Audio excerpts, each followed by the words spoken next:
This is an exciting time in Scotland's story, and understanding our past will help us determine our future.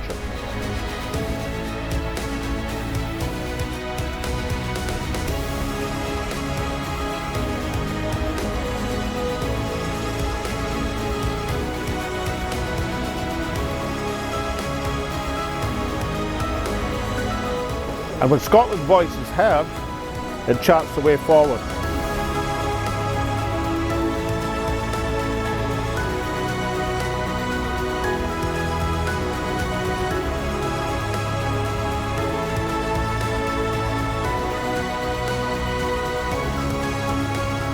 This is Scotland Speaks with Salmond.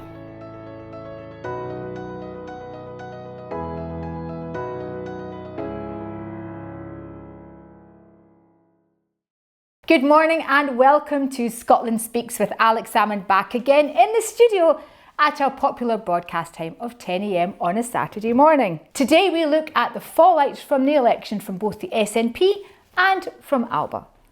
Alex turns first to former SNP Cabinet Secretary and now leadership critic Alex Neale to tell us what should happen to the SNP after the decimation of the election and what Labour are likely to do. Then later in the show, Alex will speak to former ALBA MP Neale Hanvey to tell us how ALBA will regroup for the Scottish Parliament poll in 2026. So for now, over to Alex in conversation with Alex Neale.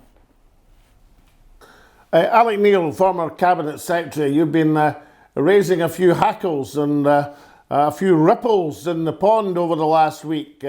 What's your central criticism of the SNP's election campaign and their general approach to politics just now? Well, I think the campaign is the culmination of 2 or 3 years of absolute chaos in terms of leadership, in terms of the independent strategy, and quite frankly, the chickens coming home to roost in some public services where the necessary action and investment hasn't taken place over the last 3 or 4 or 5 years. Culminating also, of course, in the background with the branch form investigation and more recently the Michael Matheson fiasco. So when you add all that together, plus a pretty poor campaign with no clear message, no clear, credible strategy on independence, then I think we were in for a drubbing. And I have to say, I myself forecast that we would end up with fewer than 10 seats because anyone who's speaking to people on the doorstep would know full well what people were thinking about the Scottish National Party. Well, it was 8-1 for that at William Hill's, Alex Neale. So did you join the great betting scandal and had a few quid betting against your party?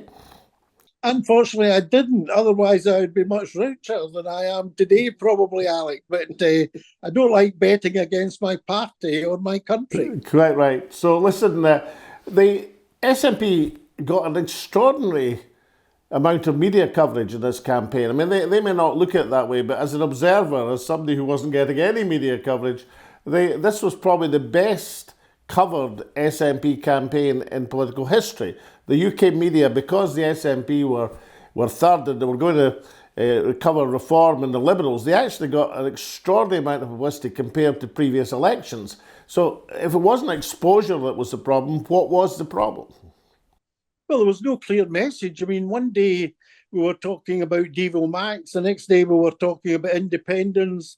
The lack of credibility in the independent strategy, saying if we get 29 seats, then we would open negotiations on independence. Nobody believed that. And of course, they didn't explain what independence means. It's been 10 years since the Scottish people were asked to vote on independence latterly in the referendum.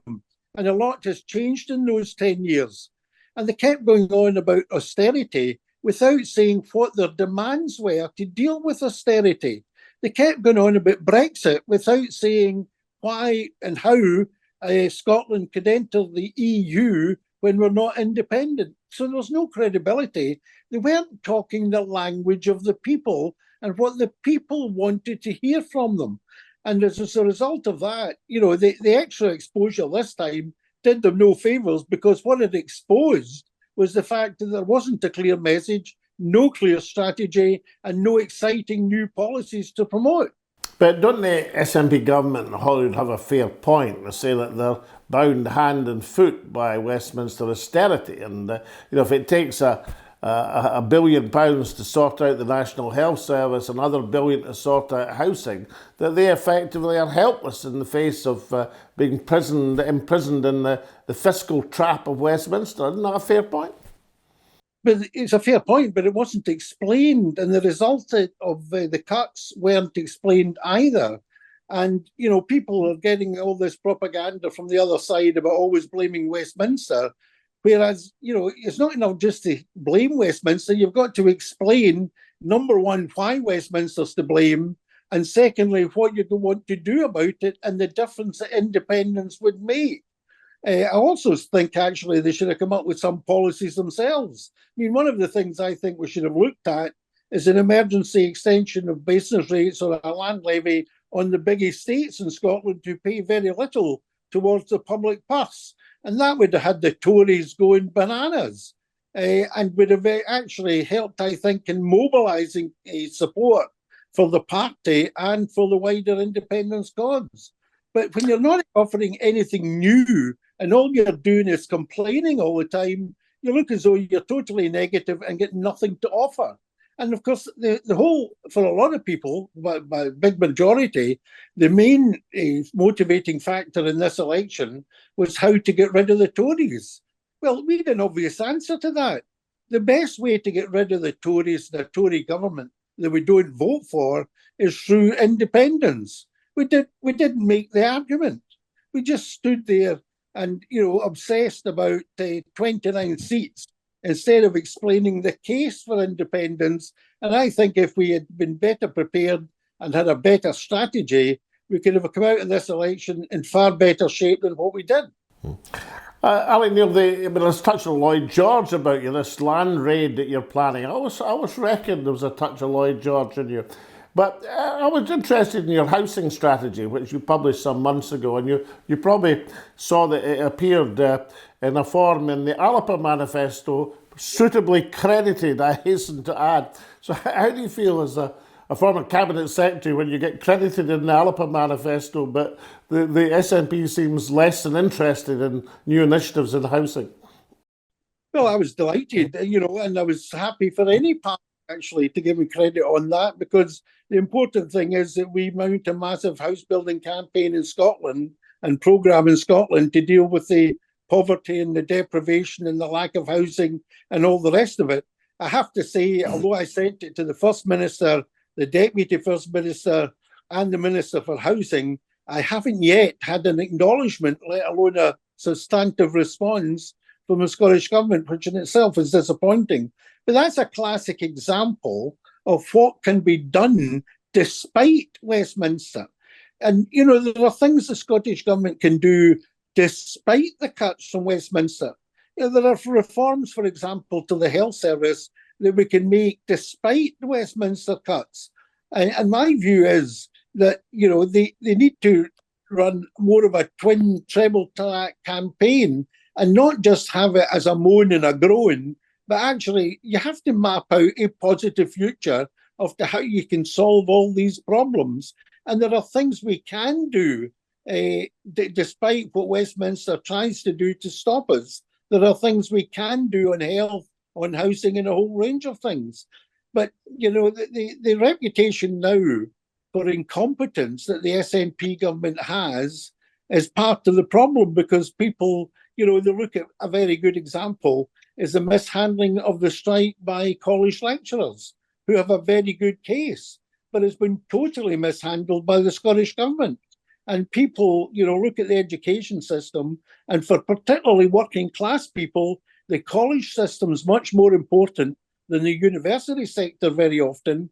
And they look and see, well, why is the SNP government, with the powers that it's got and the budget it's got, why is it spending nearly £200 million on cycle lanes instead of solving problems with housing, education, the colleges, and all the rest of it? We need to get back to competent government as well, which we had when you were in charge, Alec. So, Ali, Neale, it's a pretty desolate landscape for many independent supporters at the present moment. So what's to be done? I mean, you and I have been through this sort of time before. I know that politics goes in cycles, but you know, to get on the upswing again, usually you have to help yourself as well as depending on the Almighty. So what's to be done to get the independence show back on the road? Well, the first thing to recognise and accept is that roughly half the population are already convinced about the case for independence. So the two objectives have to be to increase that percentage to probably north of 55%, nearer 60%. But secondly, instead of making independence their seventh, eighth, or ninth priority, we've got to explain to people why it has to be their top priority. And we do that in a number of ways. Number one, get back to competent government. And in education and health and housing, it's a pathetic argument to say that we are doing better than everyone else because the waiting times in Scotland are 1% better than what they are in England and in other parts of the UK. We should be meeting our targets. We've got enough power and resources to do that if we use them wisely. So competence in government is a top priority. Secondly, we have to go out and campaign, not just at election time.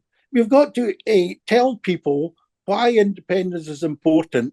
We've got to go back and do our homework and everything that has changed in the last 10 years, because the independence prospectus in 2024 isn't identical to the prospectus it was in 2014.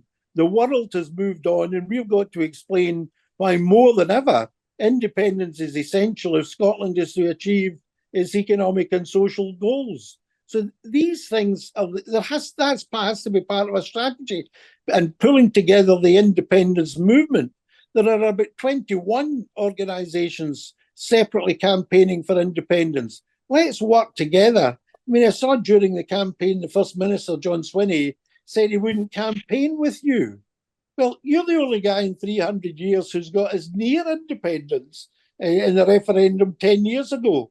So I think it's a bit absurd for the leader of the SNP to say he won't talk to you, won't campaign with you. He should be a bigger man than that and sit down with you, whatever disagreements he has with you, put them to the side, and let's all 21 organisations work together for the good of Scotland. And of course, the list vote in the Scottish Parliament elections gives a political opportunity to do just that, does it not? Absolutely. The problem this time, though, is because of this route of the SNP now goes into this election in 20 months' time very much on the back foot. Labour has got its mojo back in Scotland. And of course, the SNP, there will be, a lot of arguments and debates and competitions going on as to who should be the correct nominees, the right nominees at constituency and list level. And the problem now is, because the SNP is doing so badly in the polls, they will not want to concede anything on the list. And in fact, if they were looking at the greater good, they would come to an agreement with other pro-independence organisations who are standing in those elections to maximise the independence vote, both in the constituencies and on the list. But unfortunately, there's no sign that they're prepared to do that. And until they do, the independence cause is likely to suffer unnecessarily and substantially. We've got to work together, and part of the independence strategy has to be bringing together the wider independence movement. The SNP is only part of that movement. It's the biggest organisation of the 21 at the moment anyway, but we've got to work together instead of cutting each other's throats, particularly on the list in 20 months' time. Neale, the man who wrote the winning Scottish Labour manifesto from 1974, and ALBA will be continuing to steal your policy ideas for the winning ALBA manifesto in 2026. Thank you so much for joining me on Scotland Speaks with Alex Salmond. A pleasure.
Welcome back.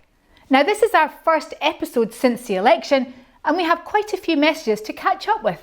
But first, here are some campaign highlights, particularly from an ALBA point of view. Welcome to today's launch of our general election campaign from the Yes City of Glasgow. Now, Scotland deserves a way out of this. And independence is our way out. And ALBA are the only party that are putting independence on the ballot. We are the only party with a plan to get us to independence. In this election, as Ashregan has just told us, we're putting forward a distinctive policy programme. We're putting forward the argument that each and every national election, independence should be on the ballot paper. The vote for ALBA makes your vote count for independence.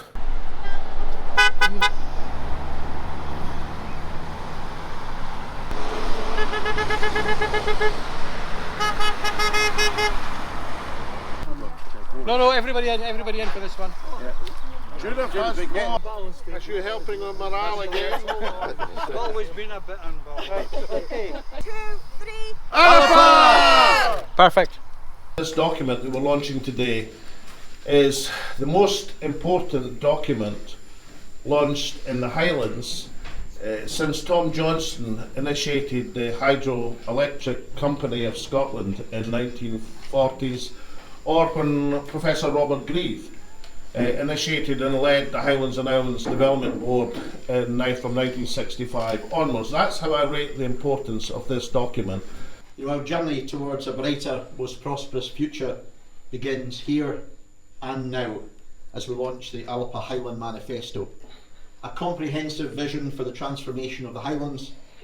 We are, I believe, the first party to produce a specific manifesto for the region. 2, 3. All right, guys. No bother. Nice to meet you, mate. Hi, I'm your candidate. candidate for Keith Son Leicester Ross. All right. I'm just giving him a hand. Thank you. Alex is helping us out today. I'm a novice at this. So he's doing very well. He's nicely polite and he's well dressed. Now, I've awarded you the prize for the best slogan of the campaign. So here's your chance. Look straight into that camera and tell the folk what your slogan is. My slogan is, if anyone can, Ghazi can. There you are. How could you not vote for that? I know, there you go. It's deindustrialisation. We've seen it in other walks of life in Scotland, and coal and steel. This is not just removing a refinery. The knock-on effect will damage plastics. You drive around not just the refinery site but all across the River Forth, because it's been here for 100 years. Firms have come here because of what was based here. If the refinery goes, the community begins to implode. But this is an important point in our campaign, because today we launch our manifesto. This is a detailed signposting for the future of our country, a future which is transformative compared to the situation we have at present.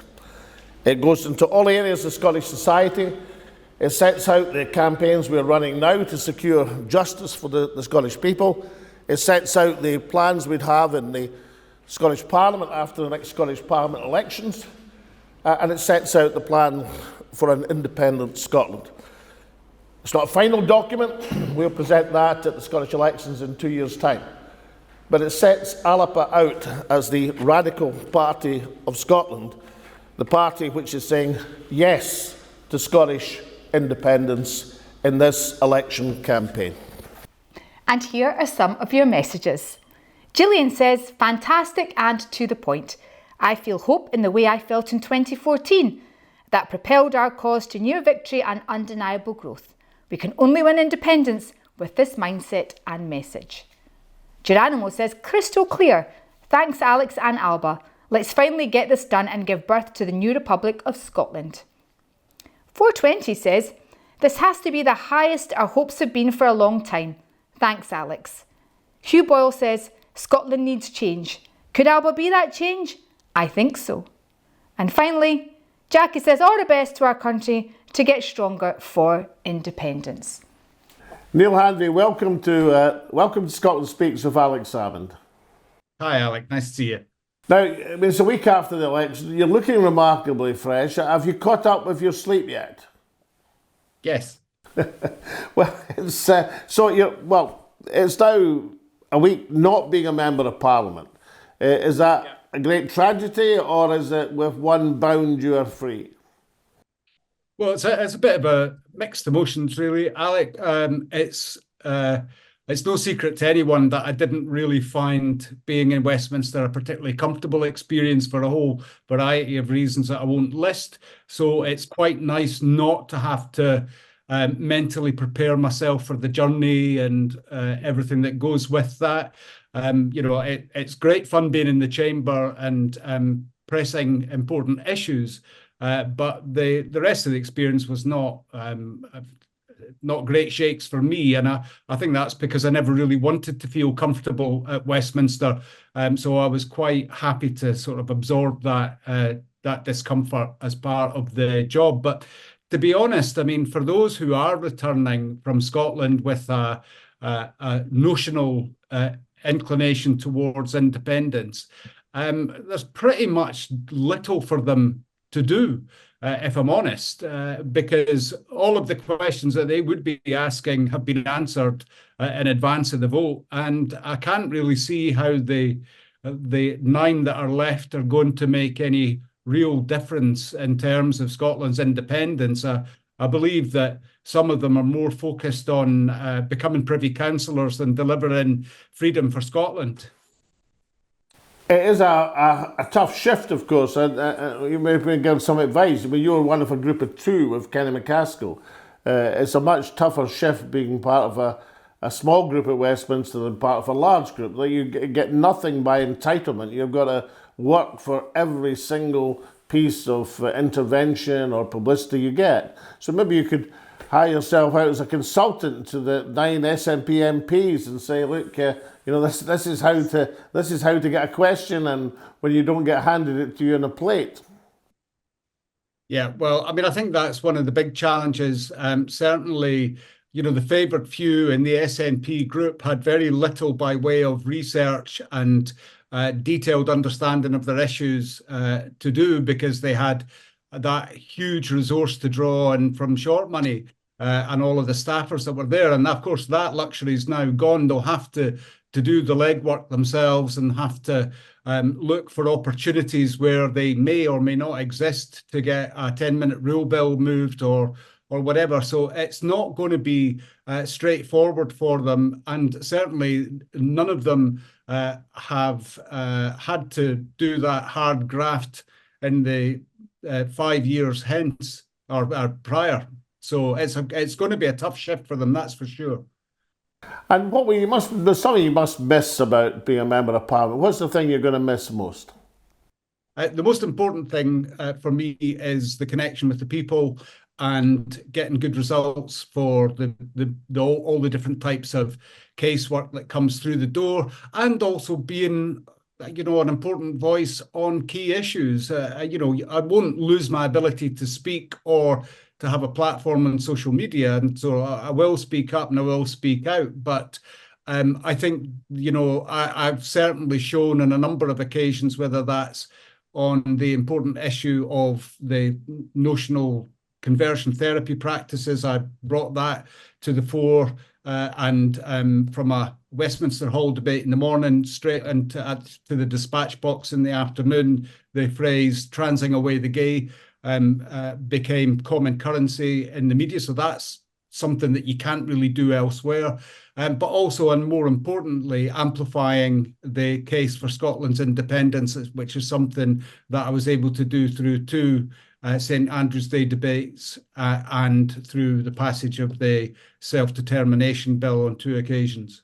And what now for ALBA, in your opinion? I mean, it was a disappointing election in terms of percentages. It wasn't ALBA's election, obviously, that's in 2 years' time, but nonetheless a disappointing election in terms of the percentage return on the votes. Were there any bright spots for ALBA in the campaign?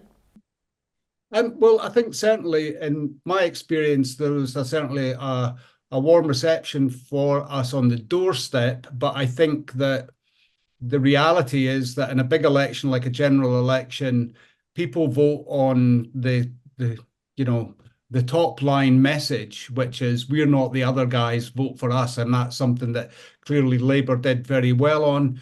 And there was a number of voters who were prepared to give the SNP the last roll of the dice. I think the big difficulty for us as a party was that had we had the same wall-to-wall coverage, every bulletin that the Reform Party got from the big media companies and every radio station that you tuned into, then the message would have a chance of cutting through. It's very difficult to register in the minds of voters when there's a very purposeful media blackout on our party and our ambitions. So that's a challenge that is beyond our control, unfortunately, and it's something that I think we need to address in whichever way we can. Interesting enough, the Reform Party in its previous incarnation as the Brexit Party, it was actually almost identical to ALBA's returns in the 2019 election, when of course they didn't have that media platform. Yeah, and and there's been lots of commentators over the years who've decried Nigel Farage's profile, particularly on the BBC, but I mean all other broadcasters. I mean he is pushed front and centre in a way that nobody else has been, which is probably largely responsible for the favourable Brexit vote in the first place.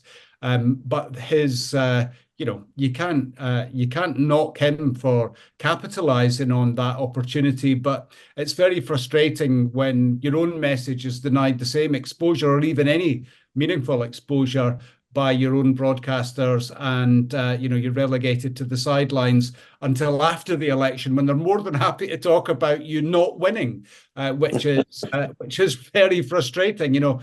If they'd given us at least some fair crack of the whip, I think we would have made much greater inroads. Yeah, in terms of the SNP, I mean, one of the worrying things I would think for the SNP going forward is that this Westminster election was the best ever coverage given to the SNP, bar none, in any election.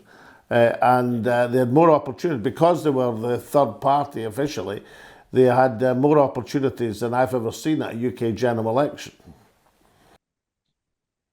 Yes, they did have an awful lot of coverage, a lot of profile, but sadly, when your message is rubbish, and it's based on a platform that is questionable, to say the least, given all of the scandal from, the failures in government, the Michael Matheson situation, and 10 years of failure to deliver on your principal and core purpose, then it's can only be expected that people are going to walk away from you. It's just, if the people who are walking away from the SNP don't hear about the alternative, which is us, then they don't have anywhere to put their vote. And I guess that's a big challenge for the future. So what next for Neale Hanvey? And what's Neale Hanvey going to do with his time? What's your ambition now in politics, or indeed outside politics? First of all, I'm going to have a bit of a break because it has been a really intense 5 years. And lots of politicians talk about after they're out of office, I'm going to spend more time with my family. Well, actually, I understand only too well why that is a really important thing to say, because you do kind of lose touch with the whole routine of domestic life, and it's been quite strange. How easing back into that has been a little bit confusing, but it's great to be at home. But certainly, look, I made a commitment to myself back in 2010 that I would do everything I possibly could to deliver Scotland's independence. That has not, desire has not diminished for me one iota. It has guided all of the decisions that I've made, whether people agree with those decisions or not. I believe I'm doing these things and making those choices because it's in the best interests of the people of Scotland. And so I expect to, certainly be putting myself forward for selection for ALBA in 2026. That's something I would be hopeful for the party's support on. And hopefully in the interim period, be be out there speaking to independent supporters and building up the profile of ALBA in the minds of the public. So Neale Hanvey, we've heard it first, and Scotland Speaks with Alex Salmond. You're putting yourself forward as an ALBA candidate for 26. Thank you so much for joining me in Scotland Speaks with Alex Salmond this morning. Pleasure as ever, Alec.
Water is life, but not all water is equal. Our water ionizer restructures and alkalizes water for optimum hydration and detoxification, recreating the planet's ultimate water sources, found in lightning-struck lakes and newly melted icebergs. H2 Pure Source. Change your water. Change your life.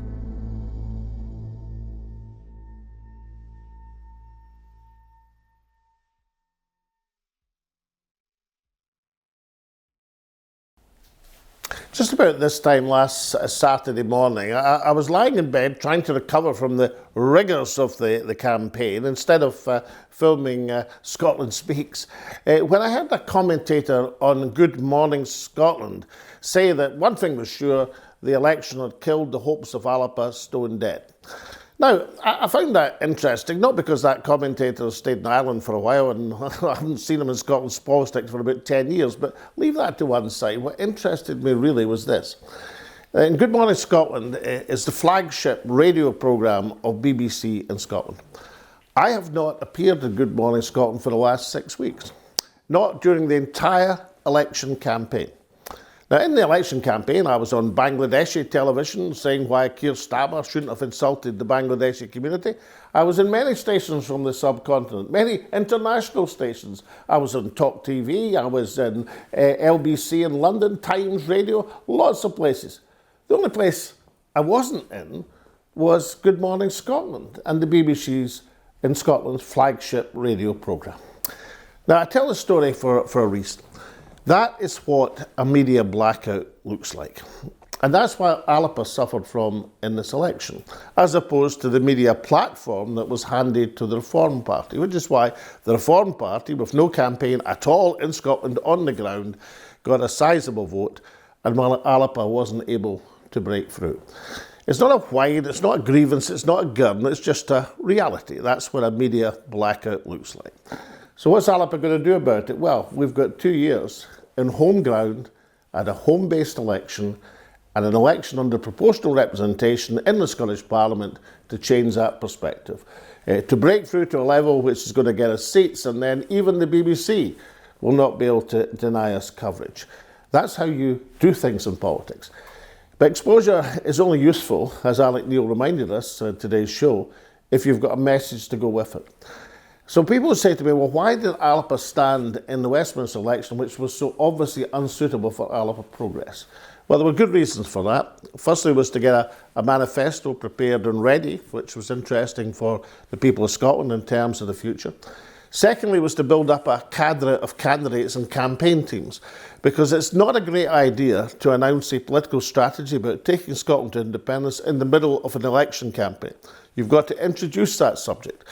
And the way that ALBA says of looking at the elections as giving us the mandate, a popular mandate for independence, is the strategy which is the only way forward for the independence movement now. And secondly, it's not a good idea to have first-time candidates in a vital independence election. Far better to have candidates who've already been bloodied in a contest, in a real-time contest, and have campaign teams that they can rely on. And that's been a huge gain, because ALBA's 19 candidates in this Westminster election all performed exceptionally well and have come out of that election as better campaigners and better politicians. So in 2 years' time, ALBA is here, will be here to stay, and will make the breakthrough that we hoped for in previous elections, but we will make in 2026, because we're going to make 2026 Scotland's independence election. We go into it with a manifesto full of radical ideas to take Scotland forward. We go into it with a team of candidates who are ready and willing to be that cadre who will move the country forward. And above all, we'll go into that election with the only strategy to take our nation to independence. And now with that, let's go over to Taz to close out the show. And with that, sadly, we come to the end of another show, and we're very glad to be back on the screens at 10:30 on a Saturday morning before the football, sport and everything else that's on television at the moment. Do stay tuned, because we're going to be bringing you lots of new shows with some fresh ideas of how we take forward Scotland. Until then, it's a farewell from all of us in the Scotland Speaks team, and we look very much forward to seeing you all again at the same time in the same place next week. Until then, happy holidays if you're going on them, and if not, we hope to see you next week. Bye for now.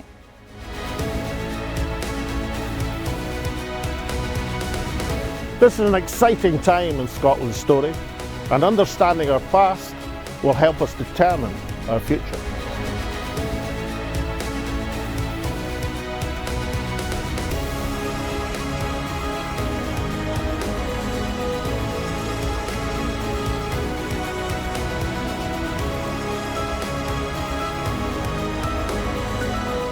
And when Scotland's voice is heard, it charts the way forward.